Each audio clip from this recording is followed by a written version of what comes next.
प्राचीन समय की बात है। प्रहलाद का पौत्र और असुरराज बलि का पुत्र था बाणासुर। वो बड़ा तेजस्वी, वीर और पराक्रमी था, परंतु उसकी सबसे बड़ी विशेषता थी उसकी महादेव के प्रति गहन भक्ति। किशोरावस्था से ही बाणासुर ने भगवान शिव का पूजन करना शुरू कर दिया था। वो दिन रात केवल शिव का ही ध्यान करता। वर्षों तक उसने हिमालय की गुफाओं में कठोर तप किया। अंततः उसकी भक्ति से प्रसन्न होकर महादेव प्रकट हुए और बोले, वत्स, मैं तुम्हारी भक्ति से अत्यंत प्रसन्न हूं। मांगो, क्या वर चाहते हो? बाणासुर ने प्रणाम कर कहा, भोलेनाथ, मुझे ऐसा सामर्थ्य दीजिए कि संसार में कोई भी मुझसे युद्ध करने का साहस न कर सके। मुझे अनंत बल प्रदान कीजिए। महादेव ने मुस्कुराकर कहा, तथास्तु, तुम्हें सहस्त्र भुजाओं का वरदान मिलता है। तुम्हारा तेज, बल और पराक्रम अपार होगा। जब तक मैं तुम्हारा रक्षक हूं, कोई भी तुम्हें परास्त नहीं कर सकेगा। उस दिन से महादेव स्वयं बाणासुर के द्वारपाल बन गए। शिव का वरदान पाकर बाणासुर का साहस बढ़ गया। वो दिन रात युद्ध की तलाश में रहता, परंतु उसकी 1000 भुजाओं को देखकर कोई भी योद्धा उससे भिड़ने की हिम्मत नहीं करता। धीरे धीरे उसमें अहंकार आ गया।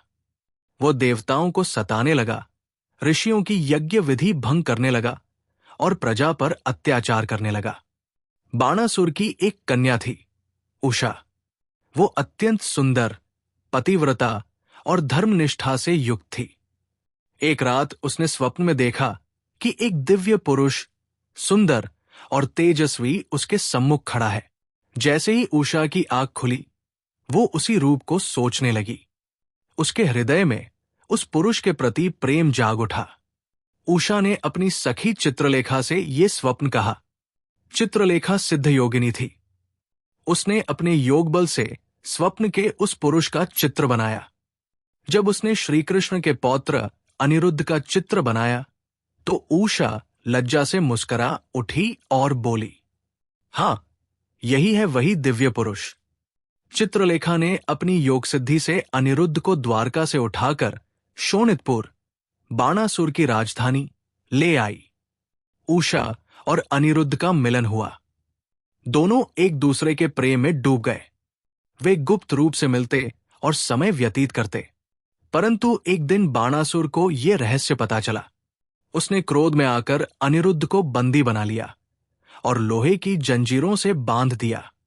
जब द्वारका में यह समाचार पहुंचा कि अनिरुद्ध को बाणासुर ने कैद कर लिया है, तब भगवान श्री कृष्ण, बलराम और सेना सहित शोणितपुर पर चढ़ आए। बाणासुर अपनी असुर सेना लेकर युद्ध भूमि में उतरा। युद्ध भीषण हुआ। शंखनाद, धनुषों की टंकार, तलवारों की चमक और रथों का गर्जन से धरती कांपने लगी।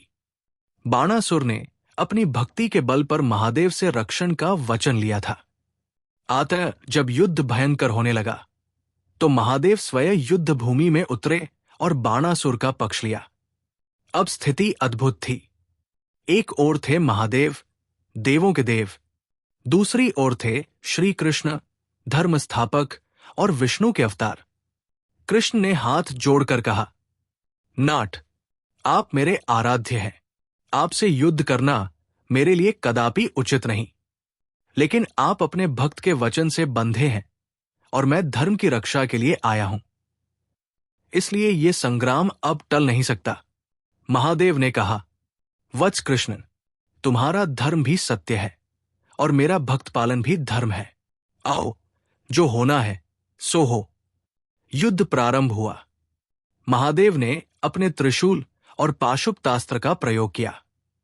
कृष्ण ने सुदर्शन चक्र और नारायणास्त्र चलाए। आकाश में अस्त्र शस्त्रों की ज्वाला फैल गई। ब्रह्मांड कांप उठा। देवता भी विस्मित होकर ये अद्वितीय युद्ध देख रहे थे। कृष्ण ने अपनी चतुराई से बाणासुर की सहस्त्र भुजाओं पर आघात करना शुरू किया। एक एक कर उसकी भुजाएं कटती चली गई। अंत में केवल 4 भुजाएं बची। बाणासुर परास्त होकर भूमि पर गिर पड़ा। तभी उषा दौड़कर आई और पिता के चरण पकड़कर रोने लगी। महादेव ने भी श्री कृष्ण से कहा, वत्स, ये मेरा परम भक्त है, इसे जीवन दान दो। कृष्ण मुस्कुराए और बोले, नाथ, आपकी विनती अस्वीकार नहीं हो सकती। ये जीवित रहेगा, परंतु अब इसका अहंकार नष्ट हो चुका है। बाणासुर ने कृष्ण और महादेव दोनों के चरणों में शीश झुका दिया। उसने धर्म का पालन करने का संकल्प लिया। अनिरुद्ध को मुक्त किया गया। श्री कृष्ण उषा और अनिरुद्ध को द्वारका ले गए। वहां दोनों का भव्य विवाह संपन्न हुआ। ये कथा हमें सिखाती है कि भक्ति सच्ची हो तो महादेव स्वयं भक्त की रक्षा करते हैं। शिव और विष्णु में कोई भेद नहीं। दोनों धर्म की रक्षा के लिए एक दूसरे का सम्मान करते हैं। करुणा ही महादेव का वास्तविक स्वरूप है। वे दंड भी देते हैं और कृपा भी करते हैं।